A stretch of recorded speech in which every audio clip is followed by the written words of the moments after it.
Welcome to Tippsysake Japan.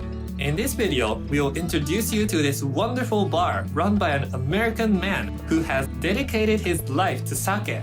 Located in a popular tourist area of Yokohama, this standing style bar is loved by locals and foreigners alike.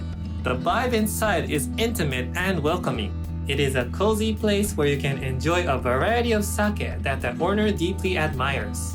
The key point is that the sake lineup changes every week, so you have a chance to try and discover new flavors almost every time you visit. The owner indeed is an expert of sake. So if you want to learn more about sake in English, why don't you come to Yokohama and tap into his vast knowledge? If you like videos like this, don't forget to hit the like button and subscribe. Let's check it out.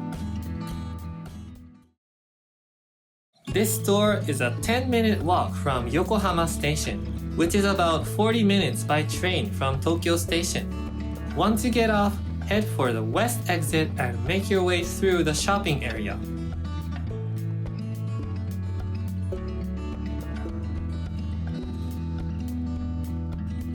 After you get outside on the street, continue walking straight for a few more minutes.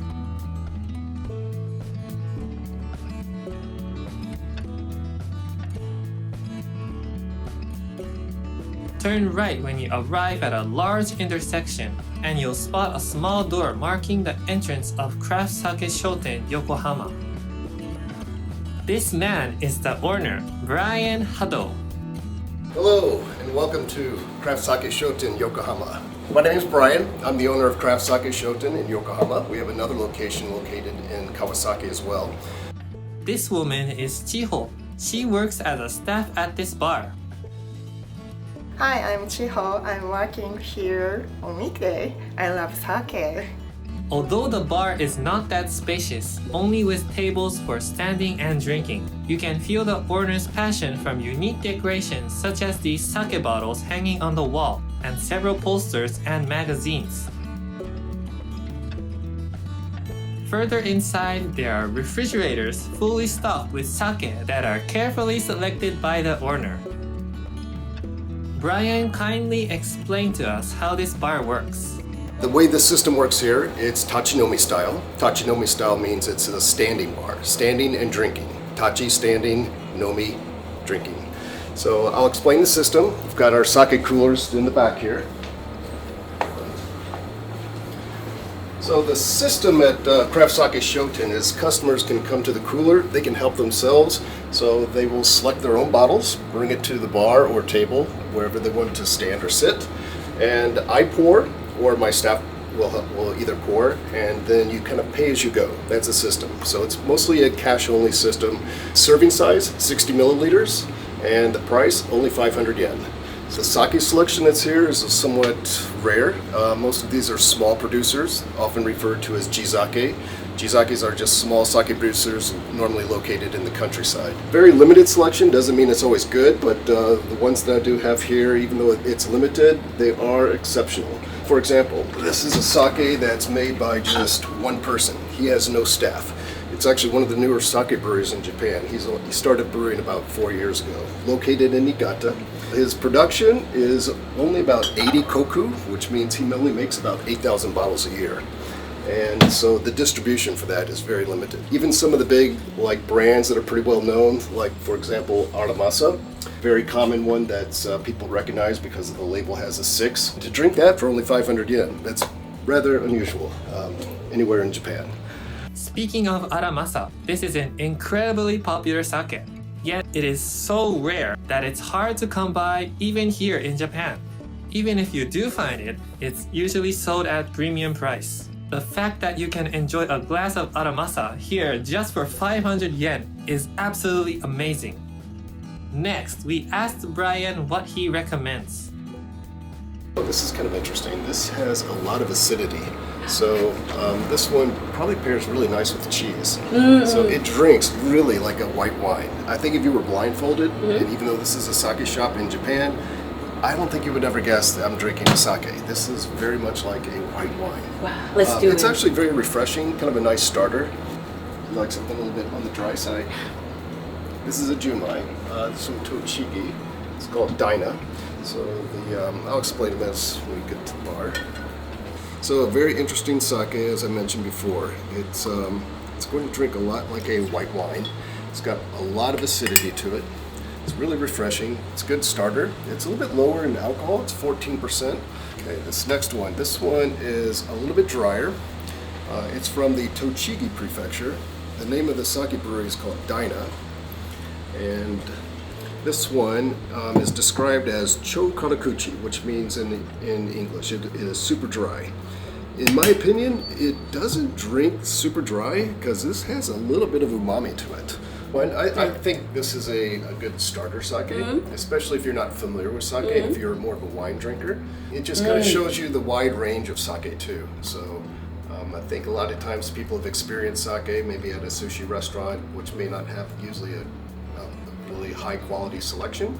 So and they think they have that first sake and that's their first impression. They think all sake is like that. So yeah, this is a good example, just how it shows how wide of a range sake can be. I can understand what he said. So if I drink it blind, yeah, I would have a hard time guessing that this is sake if I was blindfolded. You say tangy, and the acidity is different. One. This one is it's bright. It's, bright. Yeah, I think it's got a little zip to it. It's citrus. Yeah. Yes. Yeah. After trying this, I can smell like a sake. Yeah, more like a sake. This would be more like a sake. It's dry, but we can also feel umami and like a taste. It's not just clean, crisp. Sometimes they will put the sake meter value, as it's called in English, on the label.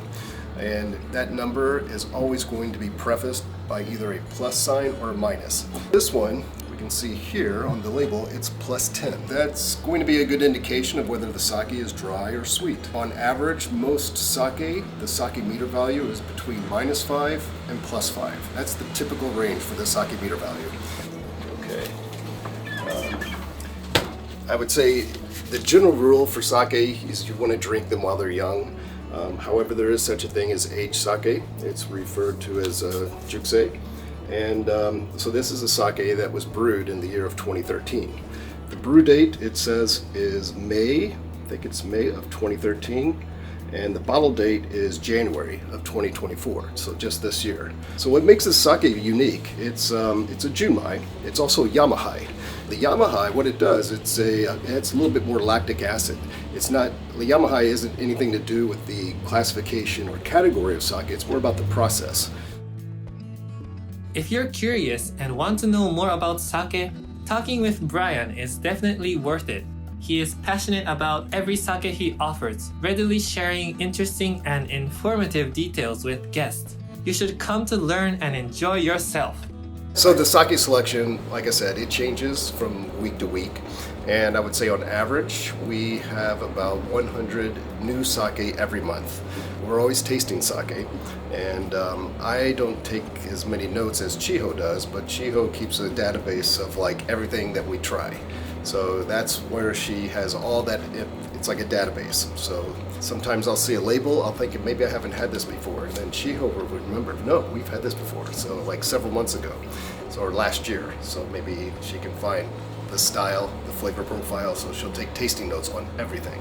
Valuable information. It'll help customers find a sake that they like. So even though you might see a label, just because it's a junmai doesn't mean it's dry or sweet.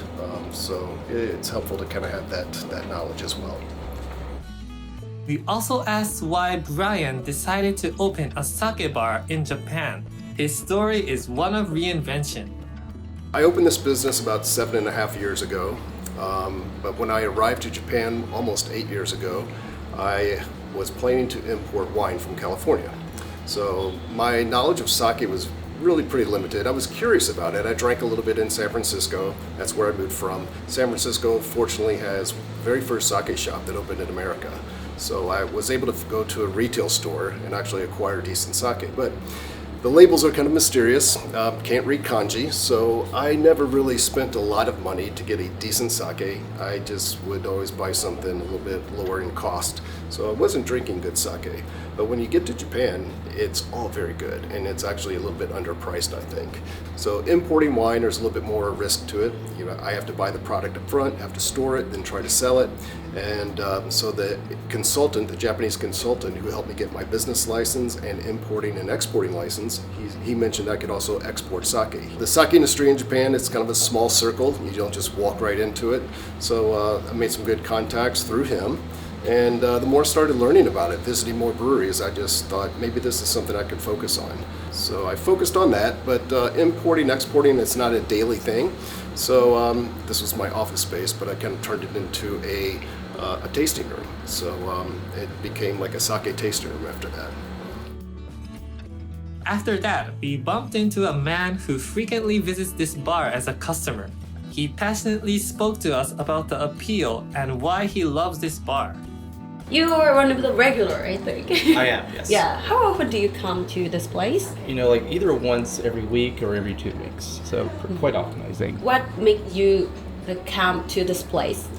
You know, originally I was looking for a place where I could learn about sake because I didn't really know much about it. I moved to Japan probably about 7 years ago, and so I said, okay, let me look on Google for a place. And I just came by here just kind of randomly, and I saw the owner here, Brian, and I was like, okay, well, you know, this American here might explain to me all the things about sake. So yeah, I came here and kind of really fell in love with sake. You know?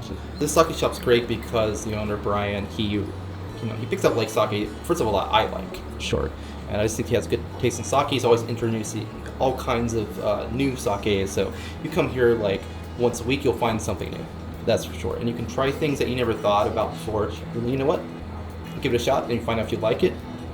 Often he'll get more of it actually. So he tries to cater to its customers' taste. Yeah. People are friendly, of course, and they're very knowledgeable about sake. So you can just talk to people and learn a lot.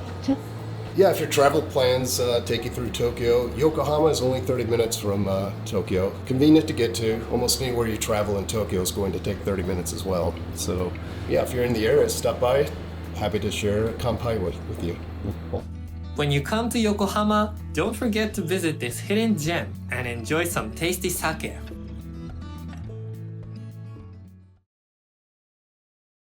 Thank you so much for watching.